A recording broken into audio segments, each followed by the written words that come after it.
میرے حضرت عبادت میں لطافت خوب رکھتے ہیں، رہے تقویٰ پہ چلتے ہیں، فقاہت خوب رکھتے ہیں۔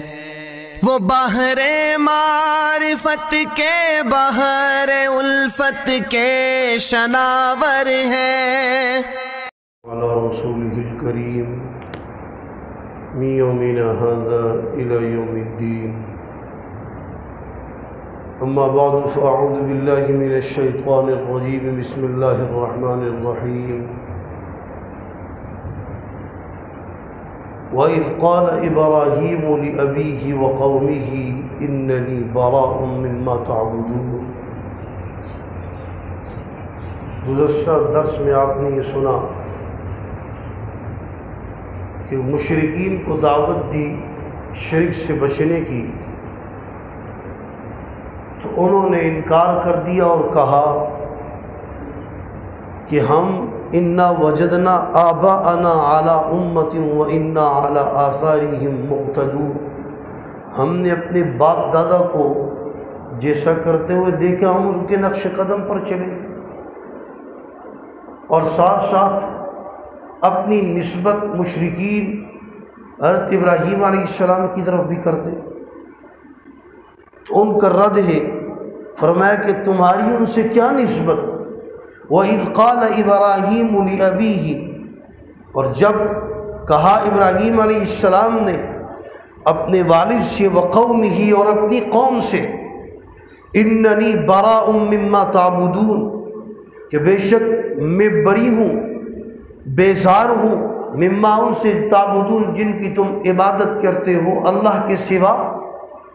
تم تو مشرک جو تمہارے باپ دادا ہیں ان کی پیروی کر رہے ہو، اور حضرت ابراہیم علیہ السلام اپنے والد ان کے خلاف عقیدے کی وجہ سے کھڑے ہو رہے ہیں۔ وہ تو پیروی نہیں، الٹا ان کے خلاف کھڑے ہو رہے ہیں، اپنی قوم کے خلاف، اپنے والد کے خلاف۔ تم کہتے ہو ہم نے باپ دادا کو شرک کرتے دیکھا، ہم بھی شرک کریں گے۔ اور حضرت ابراہیم علیہ السلام اپنے والد سے کہتے ہیں، یا ابت لا تعبد الشیطان، شیطان کی عبادت نہ کرے۔ عقیدے کی وجہ سے وہ اپنے باپ کے بھی سامنے کھڑے ہو گئے، تمہاری ان کے ساتھ کیا نسبت؟ الا الذی فطرنی، فرمایا میں اس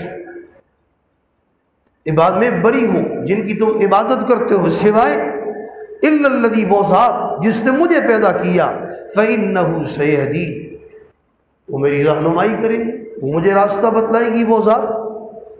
وجعلها کلمۃ باقیہ فی عقبہ، اور بنایا ابراہیم علیہ السلام نے اس کو، اس کلمے کو باقی اپنی اولاد کے اندر، ان کا تو ان نے یہ دستور اور یہ کلمہ، یہ قاعدہ کلیہ باقی رکھا اپنی اولاد کے اندر کہ حق کے سامنے کفر آئے تو کھڑے ہو جاؤ، چاہے باپ بھی کیوں نہ ہو، قوم ہی کیوں نہ ہو، کھڑے ہو گئے۔ لعلہم یرجعون، تاکہ وہ لوٹے، حق کی طرف آئیں، شرک کو چھوڑ کر۔ فرمایا اللہ تبارک و تعالیٰ فرماتے ہیں، بل متعت ہؤلاء وآباءہم، میں نے فائدہ دیا، بل متعت ہؤلاء وآباءہم، اور ان کے باپ دادا کو، حتی جاءہم الحق، یہاں تک کہ آ گیا ان کے پاس حق، ورسول مبین، اور رسول واضح احکامات، حقیقت کھول کر بیان کرنے والے۔ ولما جاءہم الحق، اور جب آ گیا ان کے پاس حق تو پھر کیا ہوا؟ قالوا ھذا سحر، وہ کہنے لگے یہ جادو ہے۔ جب معجزات دیکھے، معجزات کا انکار نہیں کیا، قرآن کی تاثیر کو مانتے تھے، معجزات کو ماننے کے بجائے کہنے لگے یہ جادو ہے۔ وَإِنَّا بِهِ كَافِرُونَ، اور ہم اس کے منکر ہیں۔ اور ساتھ یہ بھی کہا، وَقَالُوا لَوْلَا نُزِّلَ هَذَا الْقُرْآنُ عَلَى رَجُلٍ مِّنَ الْقَرْيَتَيْنِ عَظِيمٍ، اور کہا ان لوگوں نے، کیوں نازل نہیں ہوا یہ قرآن ان دو بستیوں میں کسی بڑے آدمی پر؟ عَلَى رَجُلٍ مِّنَ الْقَرْيَتَيْنِ، مکہ اور طائف، مکہ کے اندر ولید بن مغیرہ اور طائف کے اندر عروہ بن مسعود ثقفی جو بعد میں رضی اللہ عنہ ہوئے، تو ان دو میں یہ بڑے بڑے آدمی ہیں، ان پر قرآن نازل کیوں نہیں ہوا؟ اور میں اللہ تبارک و تعالیٰ نے جواب دی اہم یقسمون رحمت ربی، کیا وہ رب کی رحمت تقسیم کریں گے؟ اللہ تبارک و تعالیٰ جسے چاہے نبوت عطا کرے۔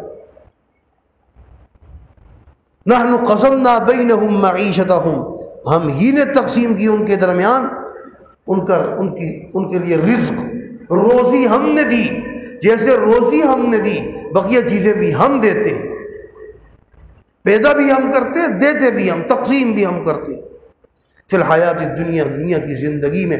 ورفعنا بعضهم فوق بعض، اور ہم نے بلند کیے بعض کو ان میں سے بعض پر، درجات کے اعتبار سے، بعض کو اللہ نے بعض پر، بعض کو اللہ نے مال دیا، بعض کو نہیں دیا، بعض کو بعض پر درجہ دیا، کسی کا قد اچھا، کوئی پستہ قد، کوئی لمبے قد والا، کسی کا رنگ گورا، کسی کا کالا، درجات کے اعتبار سے۔ بعض کو اللہ نے بعض پر، بعض کو اللہ نے مال دیا، بعض کو نہیں دیا، بعض کو بعض پر درجہ دیا، کسی کا قد اچھا، کوئی پستہ قد، کوئی لمبے قد والا، کسی کا رنگ گورا، کسی کا کالا، کسی کو مال دیے کسی کو نہیں۔ غریب اگر سبھی مالدار ہوتے دنیا میں، یہ کارخانہ جو دنیا کا یہ چل ہی نہ سکتا۔ اللہ نے ایک کو پیسہ دیا، دوسرے کو قوت بدنی دی، وہ کام کرتا ہے، تو اس طرح یہ کارخانے چل رہے ہیں۔ مزدور ہی نہ ہوتے کارخانے کیسے چلتے؟ غریب ہی نہ ہوتا کام کیسے چلتا؟ تو فرمایا لِيَتَّخِذَ بَعْضُهُمْ بَعْضًا سُخْرِيًّا، تاکہ بنائے ان میں سے بعض کو بعض کا تابع، خدمت گزار۔ وَرَحْمَةُ رَبِّكَ خَيْرٌ مِّمَّا يَجْمَعُونَ، اور فرمایا وَرَحْمَةُ رَبِّكَ، اور آپ کے رب کی رحمت بہت بہتر ہے اس سے جو اکٹھا کرتے ہیں دنیا میں جو کچھ جمع کر رہے ہیں۔ اب دنیا کی حیثیت کیا ہے اس کے متعلق فرمایا وَلَوْلَا أَن يَكُونَ النَّاسُ أُمَّةً وَاحِدَةً، اگر یہ کہ نہ ہوتے، اگر یہ بات نہ ہوتی کہ لوگ ایک امت ہو جائیں گے، یعنی سب کے سب کافر ہو جائیں گے، اگر یہ بات نہ ہوتی کہ یہ ایک امت، یہاں پر امت واحدہ سے مراد کافر، اگر یہ بات نہ ہوتی کہ سب کے سب کافر ہو جاتے، ایک امت ہو جاتے، سب کافر ہو جاتے، مسلمان بھی کفر اختیار کر لیتے علیہ باللہ، اگر یہ خدشہ، یہ خوف نہ ہوتا کہ یہ سب ایک امت ہو جاتے، لجعلنا لمن یکفر بالرحمن، تو ہم بنا دیتے لمن یکفر بالرحمن، جو رحمان کا کفر کرتے ہیں، جو کافر ہیں، رحمان کے منکر ہیں، ہم بنا دیتے لبیوتہم، ان کے گھروں کو، ان کے گھروں میں، ان کی گھروں کی چھتوں کو، ان کے گھروں کو سقفاً، چھتوں کو، من فضۃ، چاندی سے، ومعارج، اور ان کی سیڑھیاں جن پر وہ چڑھتے ہیں وہ چاندی کے، وَلِبُيُوتِهِمْ أَبْوَابًا، اور ان کے جو ہے گھروں کے دروازے چاندی کے، وَسُرُورًا، اور ان کی کرسیاں جن پر وہ ٹیک لگاتے ہیں چاندی کے، وَزُخْرُفًا، اور سونے کے بھی۔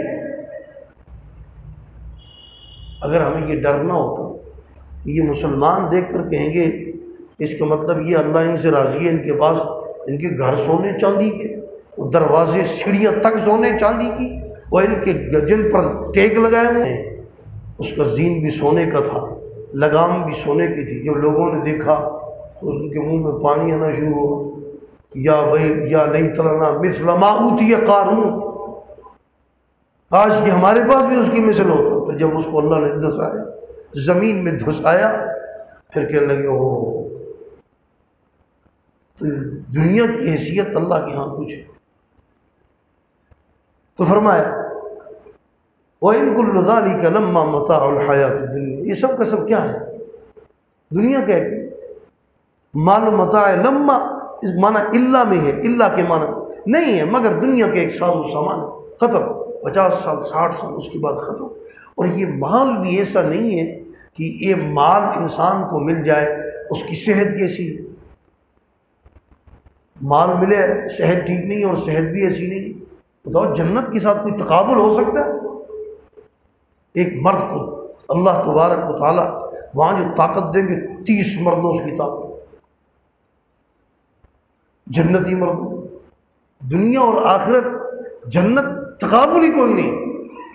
اس لیے بعض مرتبہ یہ شبہ ہوتا ہے، ایک آدمی ہمارے پاس آیا، ایک آدمی کو لے کر آیا، اس نے کہا جی اس کو فضائل بتائیں، اس سے بات کرنی ہے، لیکن اس کو نعمتوں کو تذکرہ کرنے کی ضرورت نہیں، یہ بہت پیسے والا آدمی ہے، مالدار آدمی ہے، اس کو نعمتیں کہ آپ جنت کی نعمتیں سنیں۔ میں نے کہا اچھا تمہارا نظریہ بھی غلط ہے، جنت کی نعمتیں یہ ساری دنیا چاٹ لے، جنت کی خوشبو بھی اس کو پتہ نہیں کیا ہوتی ہے، جنت جنت ہے۔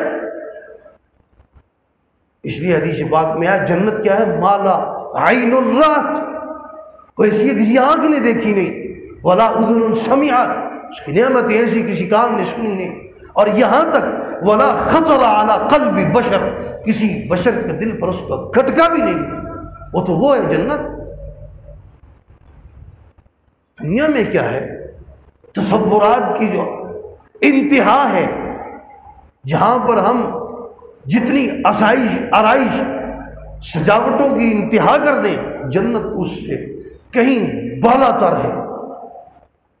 تو اس لیے فرمایا کچھ بھی نہیں ہے یہ، والآخرۃ عند ربک للمتقین، اور آخرت جو ہے وہ اللہ کے ہاں عند ربک، آخرت میں جو کچھ بھی ہے، جو اعمال ہیں جو ساتھ لے کر جائیں گے وہ باقی رہنے والے ہیں، تو پرہیزگاروں کے لیے کیا ہے؟ آخرت ہے۔ اللہ تبارک و تعالی ہمیں قرآن و سنت کی تعلیمات سمجھ کر اس پر عمل کرنے کی توفیق عطا فرمائے۔